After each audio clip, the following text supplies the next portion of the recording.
Many good opportunities are listed here. Students should not ignore that. It was a physical interview. Favorite questions, I would say.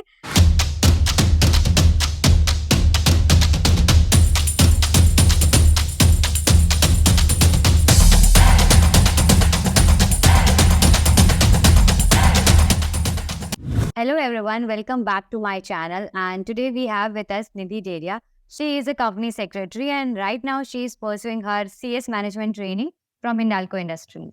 So I asked her to come on this channel and share her insights for CS students regarding how did she apply for this opportunity, regarding the interview questions, stipend, leaves, etc. So we'll start the video from how did you apply for this opportunity, Nidhi? So actually, earlier to this training, I actually did a training in a company secretary firm, and later on, I thought of pursuing the training somewhere else.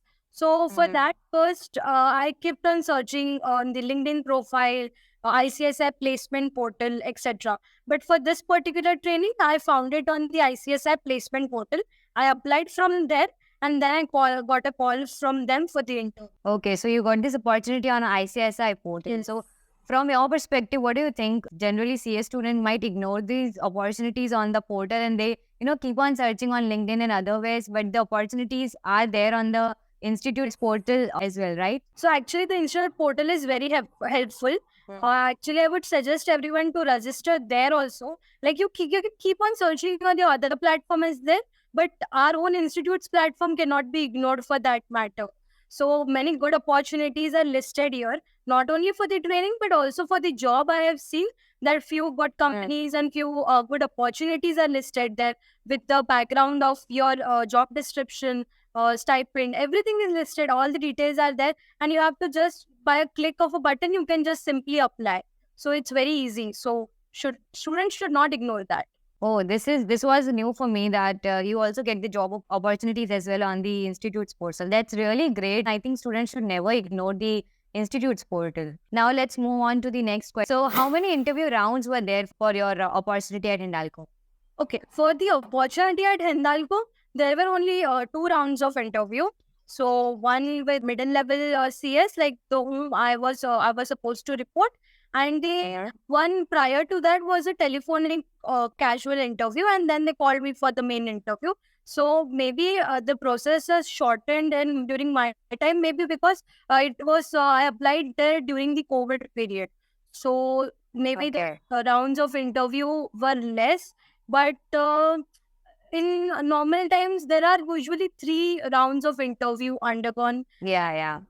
So yeah, for me there were only 2. That too one. Yeah, generally. One. Yeah, correct. You're right. Generally, I've also talked to a few more CS trainees. So first one is telephonic round for all, and other 2 rounds, one will be with the reporting manager, and one will be maybe with the higher CS, some in the company. So like that, in total, you can expect 3 rounds, right? 3 rounds, and if some company is like some company may insist on the HR round as well, but for the trainee level, it's very rare. But there can be a possibility. Correct. That's right. So your interview was virtual, I expect, right? No, actually, I was called physically. Because few restrictions were lifted by them. So office was functioning a few days a week. So they insisted me to come and meet physically, and also I can see the office and all as well. So it was a physical interview. Yeah. So if you know any other CS trainee who had joined later, I mean after you, have they also been called for in-person interview? After me, the interviews which were taken were physical only. Only in rare scenarios it were virtual. Yeah. So now I think we can discuss about the interview questions. Can you just tell us few of the HR questions which were asked to you? See, if I consider the HR questions, they are usually on your personal, like about yourself and something like that, about your family, maybe they can ask. Or maybe generic HR questions like why this company, or how do you see yourself in 5 years and stuff. So these are the HR questions. But when someone from the team is interviewing you, so there can be broadly few categories, I would suggest. Depends where you are giving the interview. Like, for example, I gave the interview in the listed entity. Hindalco is the listed entity. So the questions are usually revolved around the listed entity, like regarding LODR. More about the LODR and less about the Companies Act, like what laws specifically are applicable to them. So the questions could be around that. But if someone is giving interview for a public company or a private company, then questions won't be from the LODR part. They would usually be from the Companies Act part. But recent amendments are asked, whether it being it a public company, private company, or a listed entity. So recent amendments are must. One should know that what recent has come up.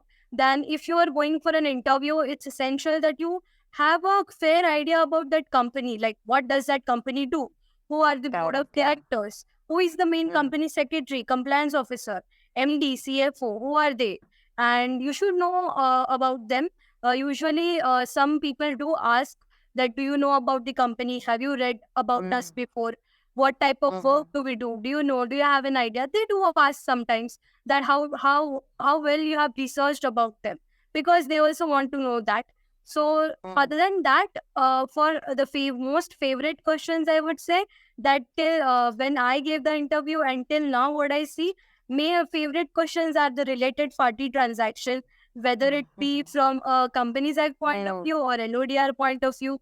Related party transaction is the most favorite question they can ask. Then even secretarial standards can be asked. Then from the Companies Act point of view, few forms here and there, they can be asked. Other than that, it all depends upon who takes your interview and what all work they undertake. They can ask questions revolving around those. So it's better prepared in totality. You have general fair idea of the things and you would be able to answer. But the most important thing about this interviews is just to be honest. Like, it's okay if you don't know answer of few questions. It happens that even if you were knowing the answer, but at that time you are not able to answer. But you can come back to them by saying, okay, right now I don't know the answer, but I'll get back to you later. So just to be honest and not acting like you know and you are trying to remember, because the other person has also maybe gone through all this. So he or she also understands. So no point in that as well. So yeah. Yeah, that's right. That's right. So from your like CS curriculum, CS subjects, what do you think, which subjects should be focused while preparing for the interview? A specific guidance for me would be like, see, if you're going to apply for a listed entity, then I guess the most important subject you should focus on is SEBI related laws, SEBI related regulations, because those are the most important that distinguishes the listed entity with the other entity. So that is the more which is to be focused on. Then next, the thing which you have to focus on is the governance part as well, because right now governance is the most important topic that is stressed upon around us. So corporate governance subject is also which we need to be stressed upon. That other few interviews apart from Hindalco which I gave. So in some interviews I was also told to draft or do drafting as well, like drafting of a board resolution. So maybe one can also take care of the drafting part as well. Even that is important. And other than that, Companies Act and here and there, these laws are obviously important to take care. But the other ones are which we need to take care more important. Okay, so from your understanding, the focus should be on the SEBI governance, and somewhere the student should have a basic knowledge of drafting the resolutions or AGM notices, etc. Correct. In one of the interview, I was also asked about the board meeting dates. Like someone gave me an example of a date that the board meeting is held on this date. Then when will you send the notice? When will you send the agenda? What filing should be made after that? So even that, such questions are also asked. So one should be prepared of the Companies Act as well.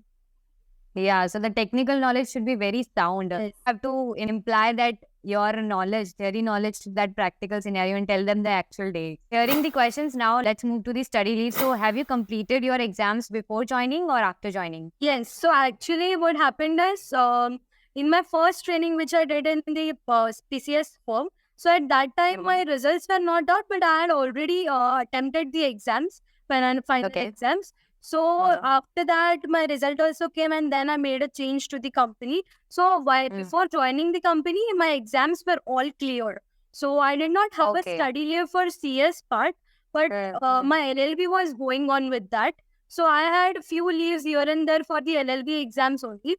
For CS exams, I did not take any leave because I had already cleared my exams. Have you already communicated to them that you will be going for your LLB exams and they have Yes. agreed for the leaves? Yes, yes. So it's very important that you communicate these things during interview only, so that you don't have a problem later on. So it's better that you agree on your terms before only, that you will be requiring this many leaves for the LLB exams or whatever. Then maybe you can have a conversation with them that, okay, if they are not agreeing that we can allow you this many leaves, but you can have a mutual understanding conversation for the same. So I say that one should have these conversations in interview only. Even I had those. That I'll require the leaves for the exam part. And for the studying part, maybe I'll just juggle it with my internship only. I won't take extra leaves for that matter. It'll be then for like each semester 5-6 days only. Now comes the stipend part. So can you disclose the range of stipend one can get at Hindalco?